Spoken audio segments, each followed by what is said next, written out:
And hello, this is David Rovix with another episode of Discussions with David, a live stream broadcast I've been doing every Wednesday, Thursday, and Friday during the pandemic, as long as I can't travel and play music for a living anymore. I'm also broadcasting on Mondays and Tuesdays. Mondays, I host Pandemic Open Mic Mondays, which anyone with a song, poem, or rant is encouraged to sign up for at davidrovix.com/POMM. Tuesdays, I host Fifth Estate Live, produced by Peter Werby. All of these live stream broadcasts start at 10 a.m. Pacific, noon Central, 1 p.m. Eastern, 6 p.m. GMT every weekday, and you can find them both live and in archived form on the Facebook pages of Popular Resistance, KBOO Community Radio, and my own Facebook pages and channels on YouTube, Periscope, Twitch, VK, and LinkedIn. If you go to davidrovix.com or search on any podcasting platform for the podcast This Week with David Rovix, you can also find these programs in audio form soon after they are broadcast live. Another place you can find the broadcasts along with lots of free content as well as content reserved only for patrons, such as my 16-part audio memoir, is at patreon.com/davidrovix. That's also where you can support my various musical and non-musical efforts at Popular Education. Today's guest has been involved with popular education and organizing for his entire adult life. I just read on Wikipedia that Dennis O'Neill was only 19 in 1969 when he first went to Cuba. I first met Dennis over a quarter century ago because we both have familial ties to a small town in northwestern Connecticut. But Dennis has been a fixture of the left in New York City for over 50 years now. A founder of the socialist organization Liberation Road, Dennis was also on the ground floor of various other socialist groups over the decades, and he's been deeply involved with the many permutations of the anti-war movement, from the movement against the U.S. war in Vietnam to the many imperial invasions of more recent decades. A retired postal worker, Dennis has recently been involved with starting up a group called Save Our Postal Service, which already has twice as many followers on Facebook as Liberation Road does. Dennis O'Neill, welcome to my little live stream show. Thank you very much, David. I have what I believe is technically known as a checkered past. A checkered past, that's for sure. I think means that I'm not smart enough to play chess, but something like that. So I was going to ask you about that, but you've touched on some of the highlights anyway. I will say this because it's important at the moment is when I was growing up in Northwest Connecticut, where the town that you referred to, Cornwall, this was a small rural New England town at the time, and we're talking the 1950s. It was largely a Republican town, as New England was at the time. And one of the first things that happened to me to radicalize me, almost all of them were actually involved with that town. One, for David's sake, was music, because there were some older kids around who were folk singers. And the early 1960s was the period of the Great American Folk Scare. And a woman named Lorraine Chenier, now Lorraine Lee Hammond, was our babysitter. So she'd come over with her banjo and do all this 16 tons, and what do you get? Another day older and a deeper in debt. And all the stuff that the right-wingers used to say about folk music as the gateway drug to, radical politics. By God, it was true. I was wondering, did you ever take up playing music yourself? You did? No. Because you have the most impressive record collection I've ever seen. If you can talk, you can sing. If you can walk, you can dance. I am what is called the counterexample. And I will sometimes be seen lurking in the back, lip syncing during the singing of the Internationale or something like that. But my political background is has a healthy dose of Maoism in it. And the chairman teaches us, serve the people. And me singing in public, It's they not don't, serving the people. no, I don't It's a do it. disservice. Yes, it is a disservice to the people. But Dennis, the reason I mention all this is because the first thing I really got much involved in there was some support in that part of the country for the civil rights movement. And I became a little active in northern stuff around the black struggle in the South at the time. And as many of us who came up in the 60s, that was a formative experience. And that's one of the things that makes the present day so exciting is, that, I mean, not just it's a huge eruption of struggle, but also I think that for the American left, broadly speaking, certainly since World War II and at a bunch of points before that, going back to at least the 1840s, the black struggle has kind of taken the lead in what happens in this country. And, for a while that hadn't been the case until Ferguson and Black Lives Matter erupted and stuff. And I think the left was a lot lost in that period because it was the biggest contradiction in American history, and it asserted itself in the form of various struggles. So the fact that it is back to the fore now means that we have a little bit of a compass that can tell us, how to think about what's going on and where to head. So interesting. I mean, it seems like just looking at your bio. Of course, once you figure out that you're Dennis O'Neill, the socialist organizer, and not Dennis O'Neill, the Marvel Comics writer who just died last week. Recently deceased, yes. Yeah. R.I.P.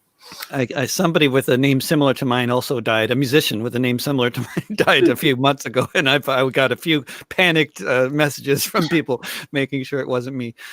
But the organizations, I mean, there's definitely threads. The threads that seem pretty evident as struggling around the question of racism and the question of imperialism. I mean, it seems to be two of the main focuses in your life as an organizer.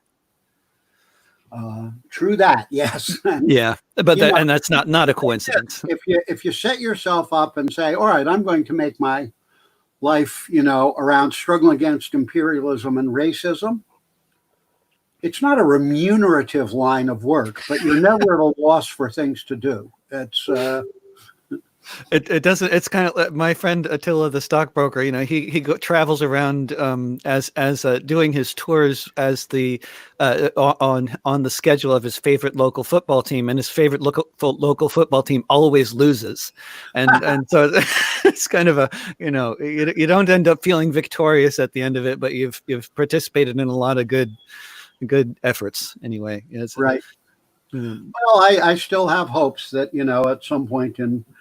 I wish people would pick up the pace a little bit, but I really would enjoy to see, before I assume room temperature, the armed seizure of state power and the establishment of the cooperative commonwealth. I'm not holding my breath, but it would be nice.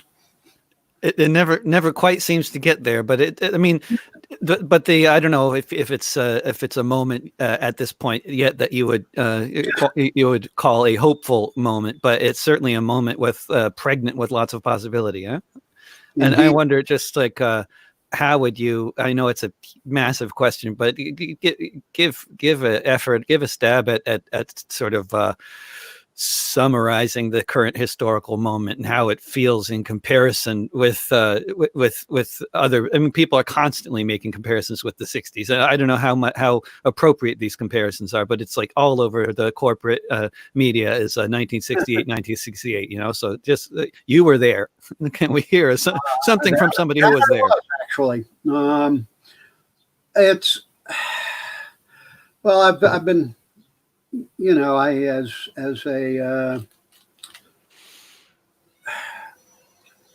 this fish that they sometimes catch off the coast of Madagascar called a coelacanth. I wish I had a picture of it to bring up, but it's this horrible, gnarly, toothy-looking thing that has not evolutionarily changed in hundreds of millions of years.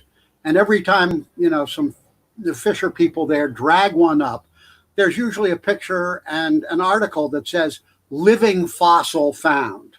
And so I have some young friends for whom I kind of play the role of living fossil. I am a coelacanth.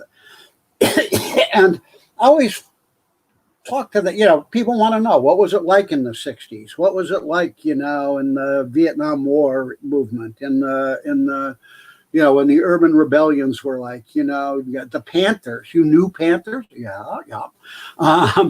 And, you felt a little bad because, besides having the best music, we had a really interesting time to come up, and a time full of struggle and full of learning, and I mean, our learning comprised making a lot of mistakes. And we did that.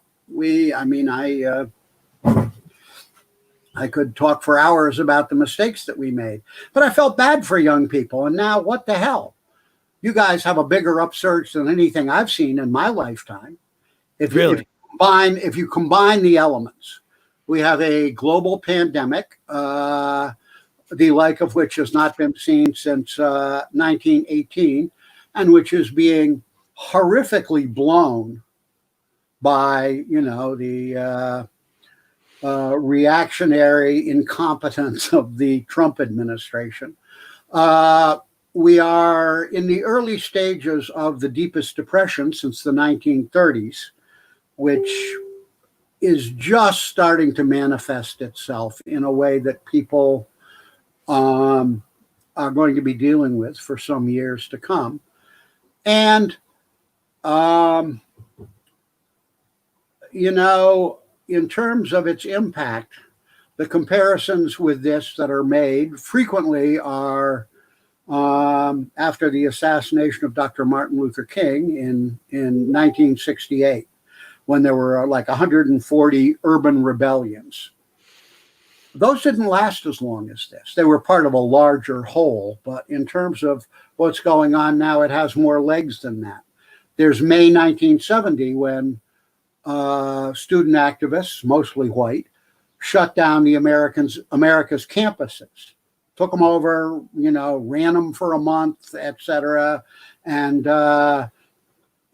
basically put the final stake in the heart of the U.S.'s efforts in Vietnam.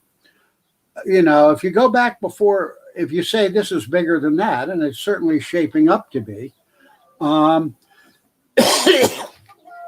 don't know when since the Civil War you would talk about something of this magnitude, possibly the Great Railroad Strike of 1877, where the working class ran the city of St. Louis for 5 or 6 days, and railroad traffic in the whole country was shut down.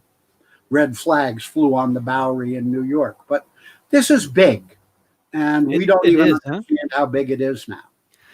It's one of these things that's so big that that it's a problem, I find, for like trying to even talk to people who are not historians, because actually nobody has seen anything like this confluence of circumstances, at least as far as I can tell, since, like, at least being a history buff myself, like in the 1840s in Europe is actually what comes to mind, because it's not like we're having peasant rebellions with tens of thousands dying and monarchs being beheaded yet, but what we are seeing is this confluence of a massive economic depression coming on the heels of basically a sort of a natural calamity, kind of, which it wasn't natural. I mean, the pandemic is a combination of sort of human and natural, like the 1840s, like the potato blight in Europe, which was also kind of a natural phenomenon, but also largely an unnatural, kind of a combination kind of thing. And then with a depression following it, and then rebellion. And so it's kind of this combination of, because in the 60s, for many people in the U.S., particularly a lot of white people, it was a prosperous time period, Right. very unlike now. Right. Prosperous and secure. I mean, many people felt, society's on the up and up. We'd come out of the war, all of that. And there were these currents underneath. But, there was not what you see now in terms of a legitimation crisis of some sort in people, questioning the legitimacy of all the institutions of capitalist society in this country, which people are doing now, the government, business, everything. And they're questioning them from the right as well as the left. And they're actually being encouraged and egged on to do that by quasi-fascist forces. But, it's very different, very different. It is, isn't it? I mean, because it seems like people were always, many people, like I would dare say you and many other people who are organizing at the time, would have been hoping for the kind of involvement in the movement from the sort of white working class and other that would be quite the kind of like dreaming for the 1930s is the feeling I get from a lot of 60s era activists who are like accomplishing a lot of things, doing a lot of organizing, but always wishing for that kind of movement that people had in the 1930s. And I don't know what's exactly happening now, but clearly the questioning of the most basic tenets of capitalism and policing and many other things it's mainstream now. I'm having trouble getting my head around it when I turn on National Public Radio and I hear them talking about defunding the police. I mean, they try to minimize it and try to kind of narrow the conversation down. It seems like there's an effort to minimize the sort of scope of the conversation, but it's not necessarily working. I don't know. That's it is really. Do you wake up in the morning and just like wonder what country you're in? Sometimes. Yeah, well, and it's not just that, but the nice thing is it's gone global. The things that are happening here have reverberated around the world, and people are finding, as they did, during the Vietnam War period, there was a huge movement globally to stand with the Vietnamese against U.S. imperialism. But that also prompted people to think about what was the relationship of their ruling class to countries in the third world, to liberation struggles and so on. And people developed, targets of their own. Clearly in the UK, for example, the whole question of, half-stepping and antsing around about white domination in Southern Africa became a major movement in its own right that continued on after the Vietnamese had won. And I think we're seeing that kind of thing around policing, around racism, around a whole bunch of issues in countries, not just in Europe, but in Asia, Africa, Latin America. So who knows where all this is going to go, but sure is interesting.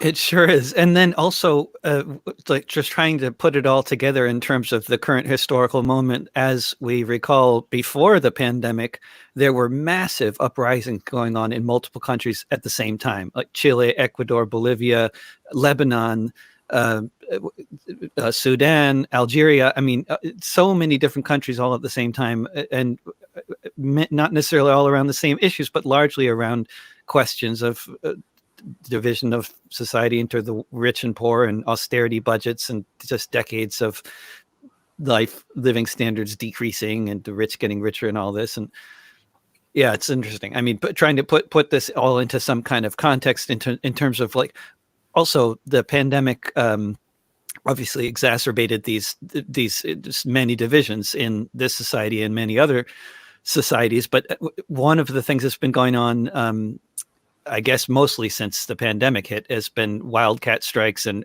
rent strikes, particularly around New York City. And I don't know if you've got much of an impression of how widespread that kind of stuff is. It's with the internet. It's often, I find, and I think many people find, difficult to kind of figure out how widespread these things are. There's a lot of motion, a lot of churn. I think we're in the early days of it, and to refer back to the 1930s as the V-shaped recovery that Wall Street and the Trump administration and so on are praying for fails to materialize. People's situation is getting more desperate. I'll remind people that in the 1930s, it wasn't strikes that kicked things off. It was the unemployed councils, which it seems to me is something that people might look into a little bit for organizing models and thinking about it, because a lot of their work had to do exactly with rents, with evictions, with those sort of things, and with demands for relief. Food, money, the stuff that people need to do. And that was a period, many of them were led by the Communist Party, but also the Socialist Party, the Mustyites, who were Christian socialists of a vague description. And all kinds of people were building these unemployed councils. And, for 3 or 4 years, those were actually the main forms of struggle that took place. But gradually, people who got their training, both in activism and in political understanding in those, found jobs. And by 1934 and 35, you had the beginnings of the great union upsurges, which, were really, in some ways you could argue, were triggered by general strikes in Minneapolis and San Francisco and Toledo, but all of which were successful in those cities, and then went on to the big union drives of the CIO and so on. So it's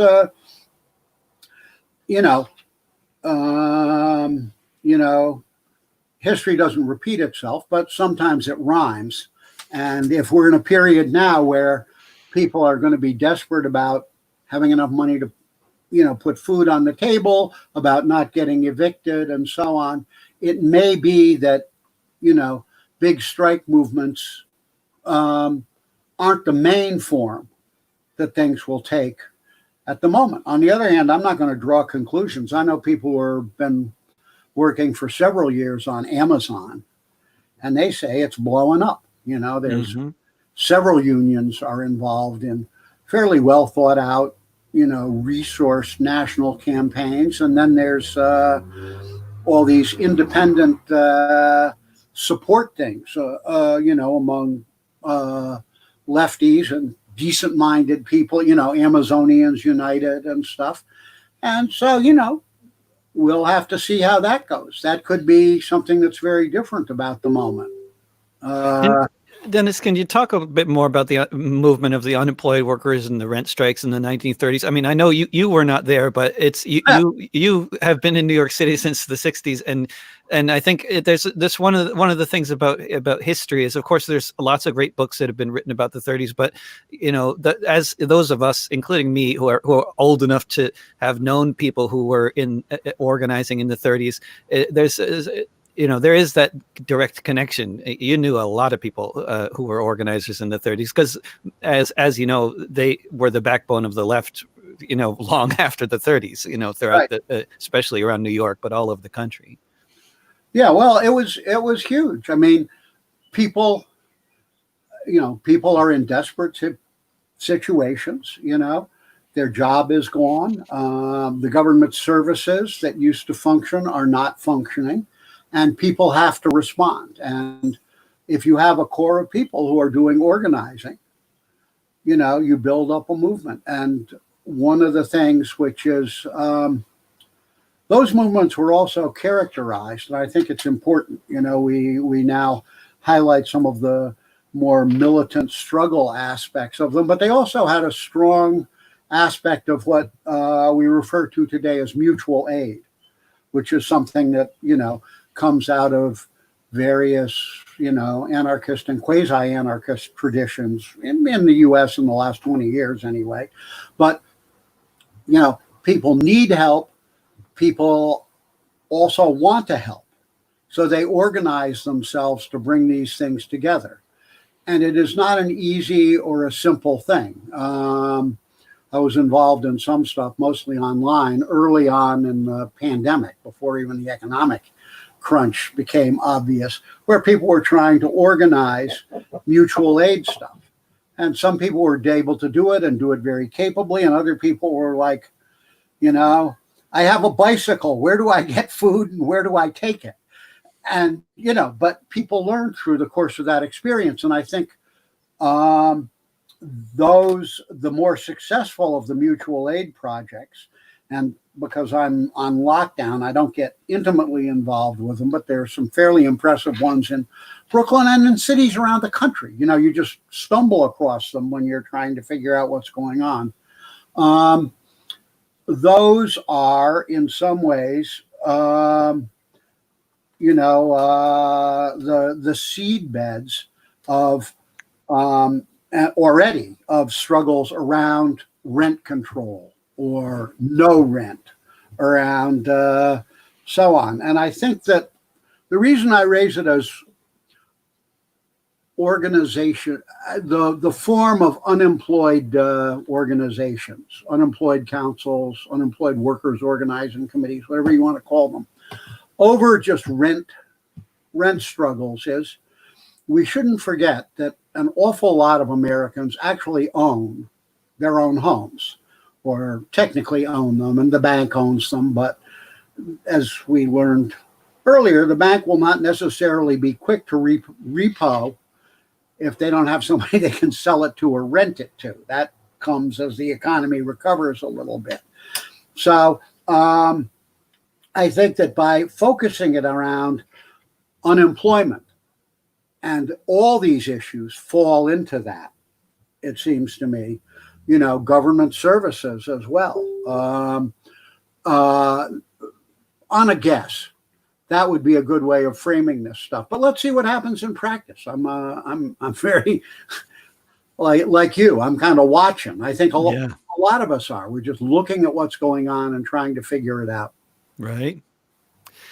Folks, you are tuned to Discussions with David, which you can hear live at 10 a.m. Pacific, noon Central, 1 p.m. Eastern, 6 p.m. GMT, Wednesday through Friday every week, along with other broadcasts I host at the same time on Mondays and Tuesdays.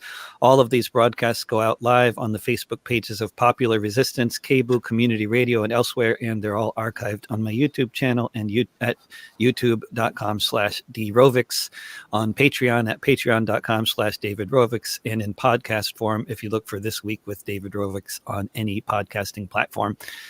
Dennis O'Neill, why does Trump want to destroy the U.S. Postal Service, and what are you trying to do about that? Well, there's a quick shift from the general to the particular. Yeah. It's good, as we old Bolsheviks say. It's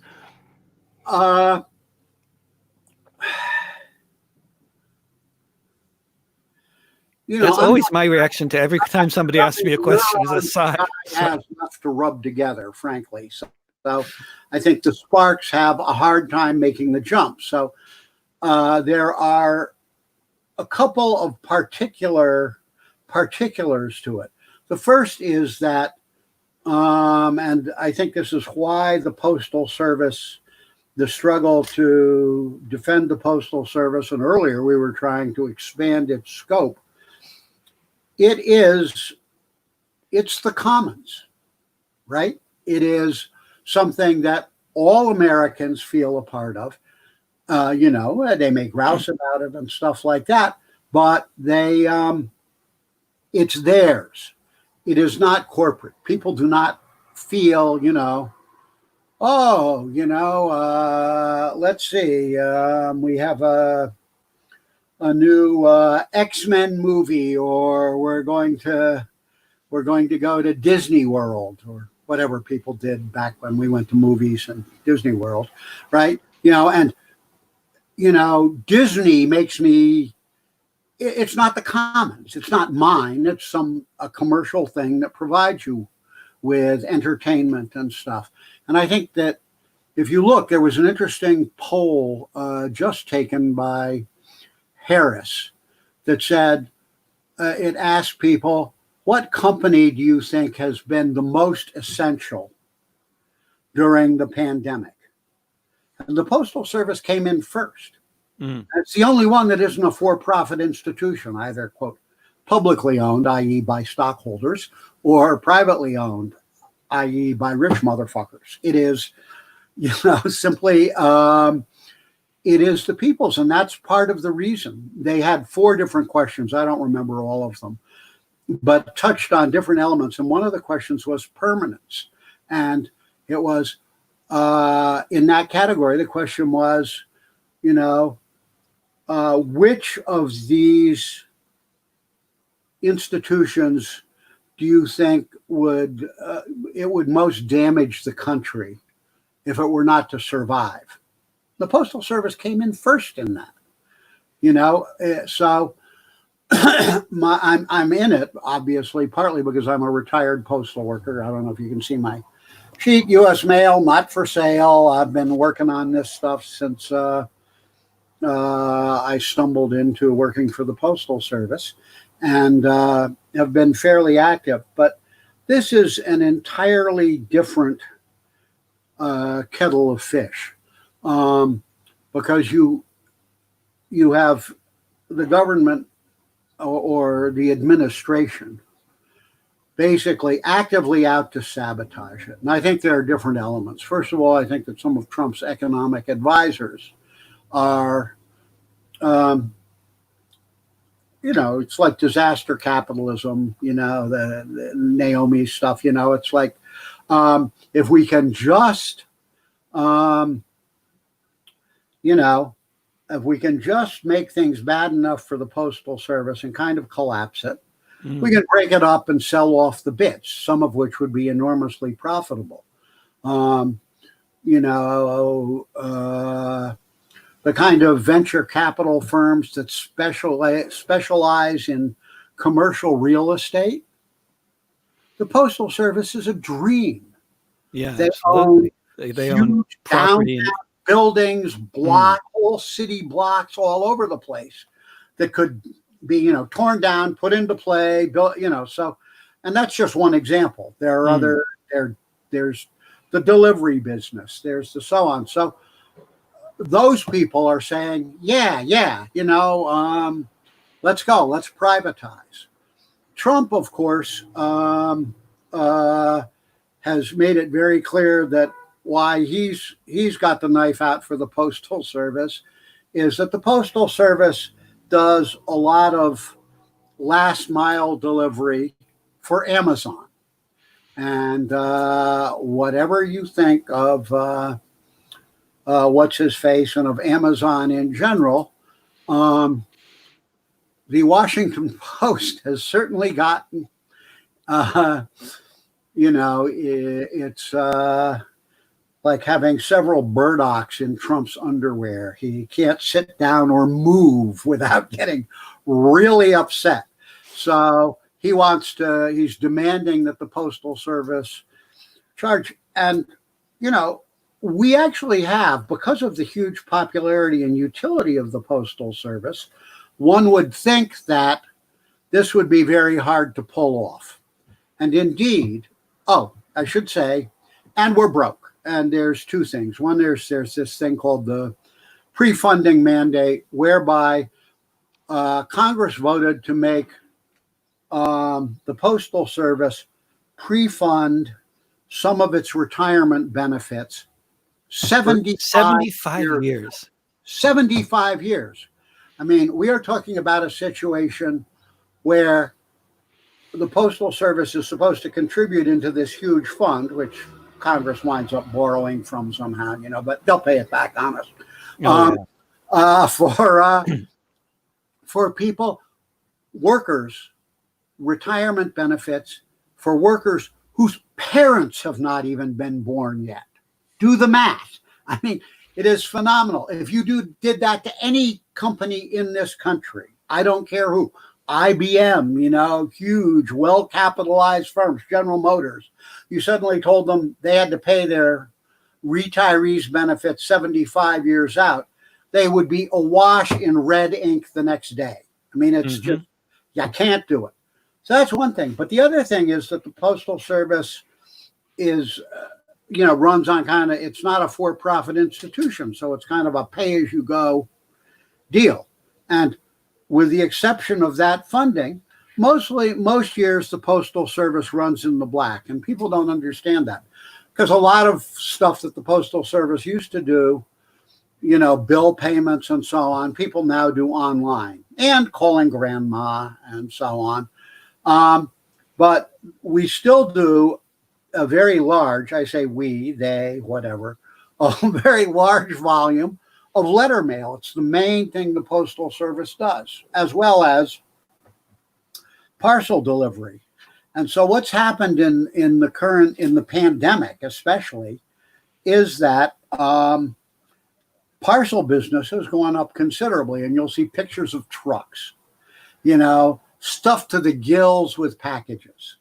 What you don't see is the collapse of letter mail. Because if you think about going to your mailbox, a lot of what you get is business mail. Some of it's first class mail. It's, hey, your subscription to Bass Fisherman's Monthly or Jacobin or whatever it is that you're reading has gone away.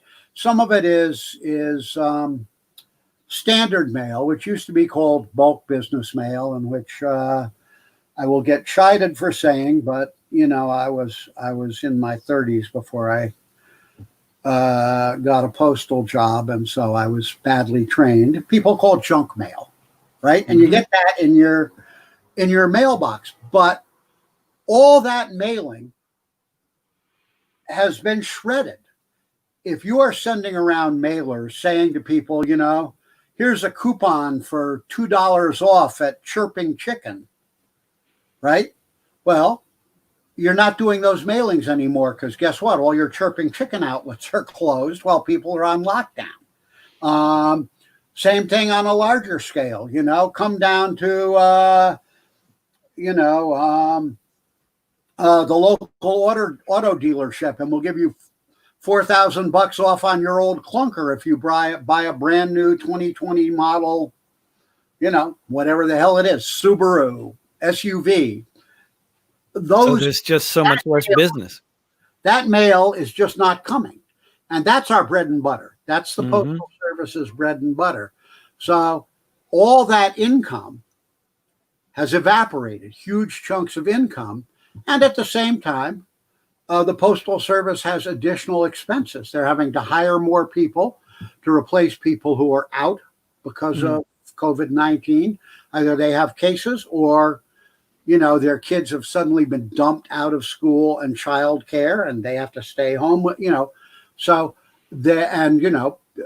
we negotiated. The unions negotiated memorandums of understanding with the Postal Service that would pay for, people to be able to do this for a matter of, some weeks, 4 weeks, 8 weeks. They get part of their pay so they could survive and then come back to work.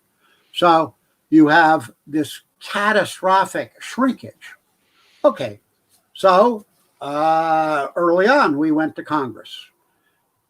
And in the first stimulus bill, I forget the name of it. They all have these stupid names, the HEROES Act, the, whatever. But the first one where they gave, $1.5 billion to rescue airlines, banks, cruise ship lines, whatever. They actually tucked in $25 billion for the Postal Service. and it passed not just the House, but the Senate. And there's a reason for that. The post office is very important to a lot of Republican politicians, senators, who have constituents who are old, who are veterans, who live in those flat states where, rural communities have kind of dwindled. So the post office is the only local place left, right? And so they tend to vote for the post office given the option. So the House and the Senate were both prepared to pass this $25 billion. Not enough, but it would carry us for quite a while. And Trump sent Steve Mnuchin, the little toad who is running the Treasury Department, there to tell Congress that he would not sign the bill if there was any money in it for the Postal Service. That's just sabotage. And in one of those profiles in courage, for which Congress and the congressional Democrats are so famous, the House and the Senate both folded like a cheap suit and let the bill pass without it. The next one, they voted a $10 billion line of credit, kind of a loan liner like you get from your bank that the Postal Service could have, but would have to pay back. And Mnuchin promptly said he wasn't going to release any of it unless changes that Trump wanted, mostly quadrupling the rate that Amazon pays for parcels, for shipping parcels, were implemented. So here we are. This is now 3-4 months on. The money is running low. Nobody really knows exactly when it runs out, but it becomes increasingly urgent because there's one more reason that Trump hates the Postal Service, which is vote by mail. Right. Right. Is this like a way to sort of try to take over and make sure the elections don't happen, or I mean, what? Let's just say there are Republican Party strategists and donors and stuff like that who are reading the polls and sweating profusely, who would be awfully happy if the Postal Service folded before the November elections, because then everybody would have to go vote, or maybe they can't because there are 5 states in which all voting is done by mail now, including your home state, right? Yeah, Oregon, yeah. Home state. Mm-hmm. Right?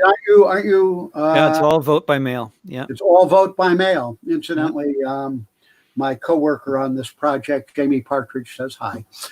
Good. But if the states couldn't vote by mail because the post, then maybe the election would have to be postponed somehow. So, there's a lot of evil gamesmanship going on here. And it's, besides those 5 states, of course, many more states are passing laws that they're saying, all right, we can't institute vote by mail right now, but we can institute anyone who requests a mail ballot for any reason will be sent one. And, in some states like Michigan, they're sending out announcements. The secretaries of state are sending out announcements that say, if you want to vote by mail, just fill this form out and send it in, and we'll send you your ballot come the election. Right. Very easy. Make it really easy, which leads to one of the most bizarre cases of Trumpism that I have seen so far in a period which is full of them. There was a demonstration in, not Cedar Rapids, that's Iowa, Grand Rapids, Michigan, last Friday, in which a bunch of Trump fans burned their applications for mail ballots as a protest. They set up a brazier on the state capitol. They weren't armed this time, but they burned these to show that their contempt for the idea of mail balloting, which would be, of course, ridden with fraud, and therefore, and I mean, it's encouraged by those who will want to claim, if and when Trump gets catastrophically defeated, that, well, it's because the election was stolen. But I mean, you talk about shooting yourself in the foot.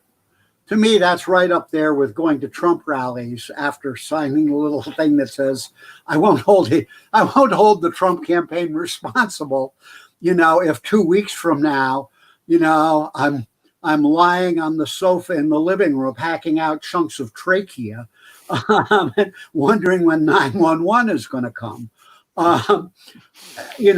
Burning your vote by mail application. Very strange. Is there? I mean, there's as I understand it. Although, of course, the idea that if it's easier to vote, then more people will vote, and if more people will vote, then the presumption is that the Democrats do better, right? But I don't know if there's any actual evidence that voting for mail even benefits the Democrats. No, most of the studies that have been done don't indicate that. Now, you've got a galvanized population of, African Americans who are, for some odd reason, pretty fired up and extraordinarily unlikely to vote for Trump in this historical period. So it might lean that way. But, one of the 5 states is Utah, which is a reliably, they return Republican, electors to the Electoral College, senators, high mitt, governor, it's on and on. It is a red state, as they are known. And, the fact that they've got vote by mail, the main effect it had is Utahns, I don't know how you pronounce it. It's Utah with an N. Utah citizens, before this, they instituted it because the voting rate there was actually lower than the national rate in the United States, which is pretty disgraceful because we have a very low voting turnout compared with most countries. They instituted vote by mail, and now they're 3 to 4 points higher, percentage points, than the national average. And they're still electing Republicans. Makes it easier to vote. That's all. Mm-hmm. You still got to do your get out the vote and your advertising and all the crap that the political parties do to turn people out. But there's nothing that says, well, if we only had national vote by mail, the Republicans would never win again. Although Trump evidently thinks so. He said that. So. Interesting. But so what would I mean, if the post office is going to just sort of fall apart through lack of funding rather than be like ended in some kind of, fell swoop or something, what do you think that would look like? Because it seems like it's already happening. I mean, I know so many people who have been waiting weeks or months to get a piece of mail that normally would take a few days. Interestingly, including many copies of the Fifth Estate anarchist newspaper that were mailed out in early March, many of which have not arrived anywhere that they're going. That is true. And it's happening. I mean, it depends. The Fifth Estate is still out of Detroit. Yeah. Yeah. Well, Detroit has been pretty hard hit. One of their major sorting facilities was closed down. And sometimes, a lot of this is up to regional or local postal management. Some of it is up to the initiative of postal workers. But a lot of letter carriers just said, look, we got to get people their actual letters, and we're not going to do the grocery store flyers or whatever it was that they're doing. We're just going to let that stuff sit for a while, and it's presumably still sitting. Mm. Mostly, it's pretty good. I mean, I know people who have I'd say probably about 80% of the mail gets through in a relatively timely fashion. You have to bear in mind that the erosion of your postal service has been going on a lot longer than this. One of the things that happened in the teens, the 20 teens, and even back into the aughties was postal management shut down a lot of sorting centers. Like there was one here in the Bronx. Mail that was mailed in the Bronx would get sorted there, and we had a next day delivery guarantee for the 5 boroughs. Right? They shut that sorting center down. The mail had to go down into Manhattan or up into Westchester County to get machine sorted and sent and stuff. And the next day delivery guarantee was permitted to evaporate. And that has happened in a lot of places. So, and now with as you get outbreaks of infection, we've had some thousands of postal workers, my union sisters and brothers, and also some managers actually come down with COVID-19 and that or been exposed to serious cases. The death rate, I think, is still in the 2 figures, but it's climbing. And bear in mind that most postal workers are not in the most risky group of the over 60s, over 70s. Most have retired then, by then, like me. But we've lost a lot of people, and some of them are hotspots. I just got a thing on a Facebook group that I administer. It's a private group for postal workers to respond to the crisis. That they have 4 positive cases just turned up in one facility. And people are working in mail sorting facilities in relatively close proximity to lots of other people, right? Yeah, well, it's I mean, there's trying to be an improvement in that, and I mean, let me be clear on this. I believe that the men and women who move our mail are the beating heart of the American proletariat, and also some of them are kind of a little dense. We got some Trumpies and stuff, and we got a lot of people who don't like to wear masks, and it's a constant fight inside facilities. Wear a damn mask. I do not want my mother to die because you're uncomfortable or because you read something online that says masks cause COVID-19. It's not the coronavirus. Just have a shot of bleach, put your mask back on, and take it off when we're done working here, please. But those are major battles, and so we're not, and partly it's in a lot of places management won't enforce it. And if management doesn't enforce it, people use that as an excuse. Well, I don't have to. And so, we're in some places what the union is doing, my union and presumably the others, the American Postal Workers Union, is saying if someone is working next to you in close proximity, not 6 foot distanced almost all the time, you should file a dangerous working conditions thing and a request for leave and give them to the supervisor and say, I'm out of here. I'm clocking out. I am not coming back until this is rectified.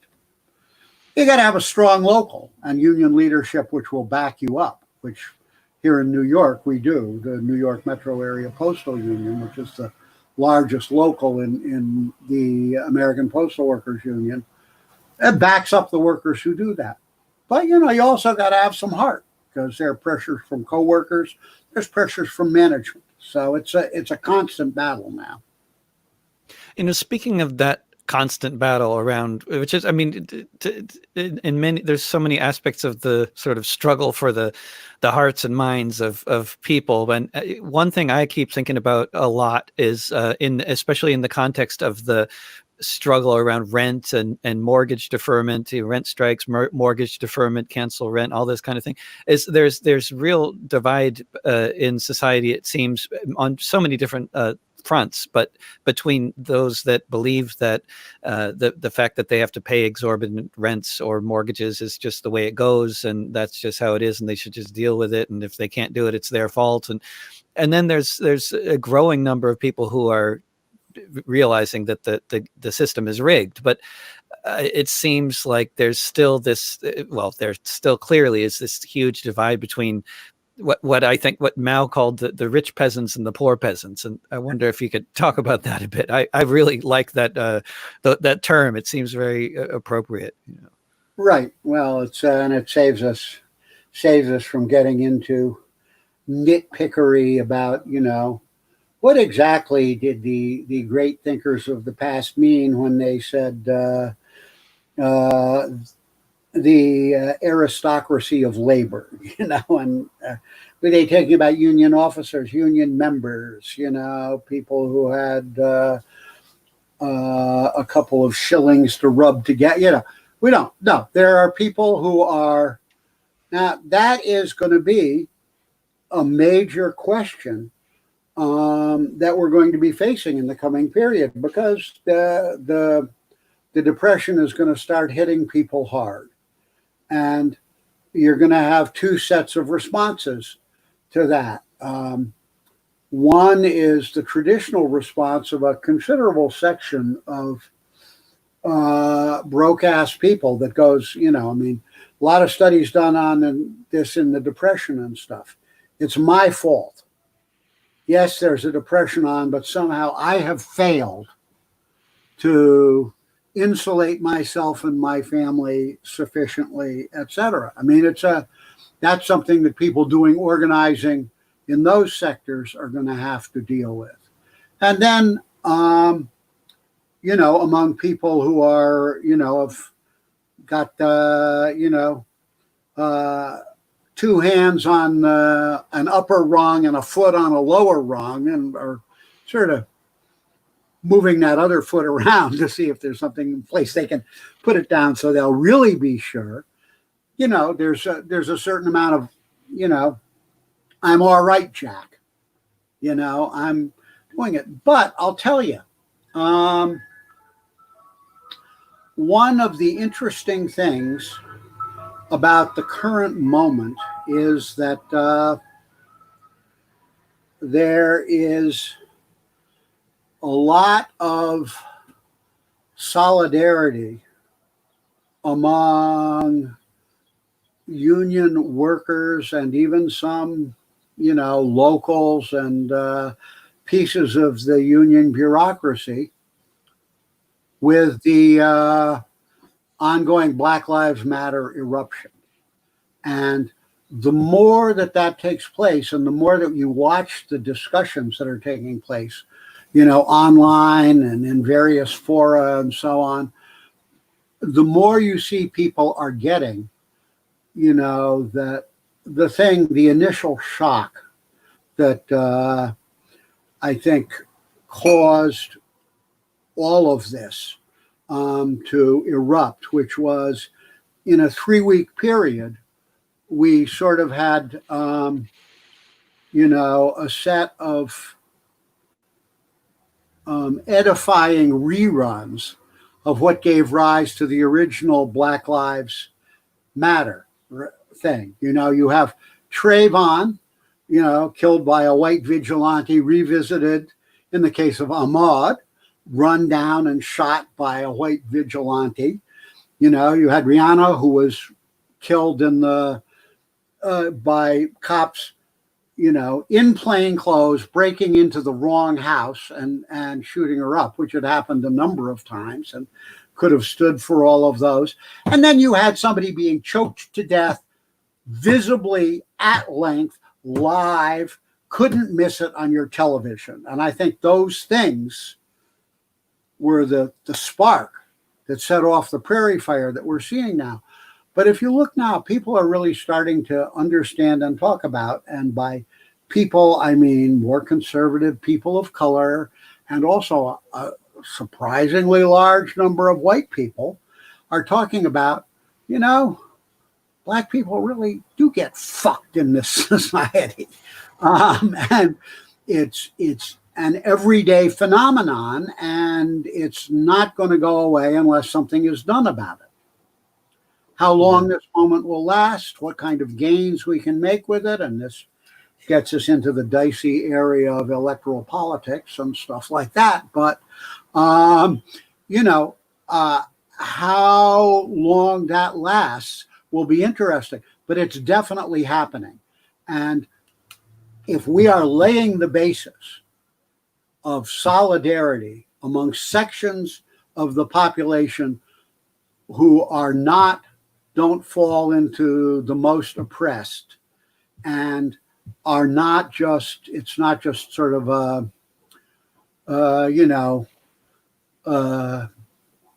what would you say? A nice Karen, Lady Bountiful, capital G, capital W, capital P, good white people approach, but is done in understanding and solidarity with what's going on. It lays the groundwork for what are going to be some difficult years to have that kind of solidarity to breach it. Because the other thing to remember about the Chinese experience that you talked about is you base yourself in the poor peasants. But the strategy is, you unite the advanced to win over the intermediate and isolate the backward. And that's, I think, kind of what we're going to be figuring out, who falls in any particular struggle, and more broadly on a society-wide basis, into those categories over the coming period.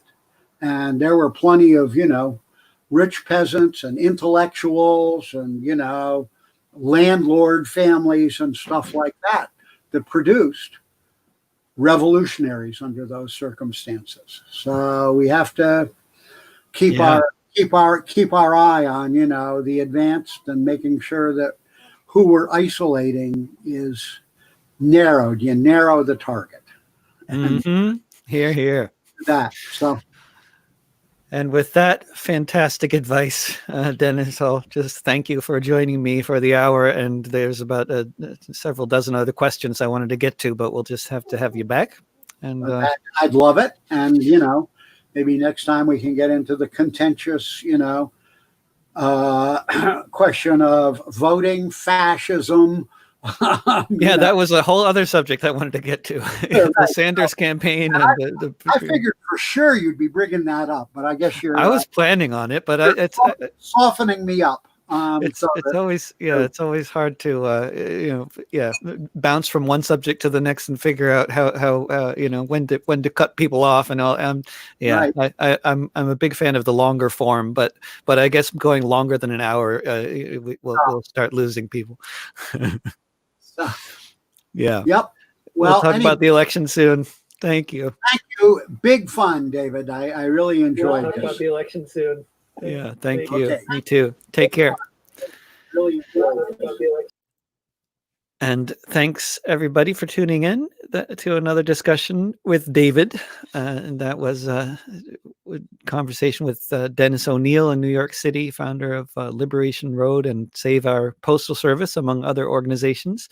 You can find all these discussions archived in various locations, such as the Discussions with David playlist on youtube.com/drovics, at patreon.com/davidrovics, at soundcloud.com/davidrovics, and on any podcasting platform if you search for the podcast This Week with David Rovics. I have a new album out on Bandcamp, which you can stream for free, called Notes from a Failed State. The music, the live stream broadcasts, and the podcasts are all free. But if you want to support my journalistic and musical efforts, plus have access to some exclusive offerings just for patrons, please join my community-supported art program, or CSA, at davidrovics.com/subscribe or patreon.com/davidrovics. Artists for Rent Control is now set up to start organizing an emergency eviction response team. Please go to artistsforrentcontrol.org and sign up. Tomorrow, I'm very much looking forward to talking with longtime rabble-rouser, founder of Global Exchange, Code Pink, and other wonderful organizations, a woman who has been arrested in more countries than even a well-traveled tourist will ever have a chance to visit, Medea Benjamin. Hope to see you again soon here in the Matrix and out on the streets. Don't pay the rent and don't be afraid of your neighbors. Mutual aid will get us through. Bye for now.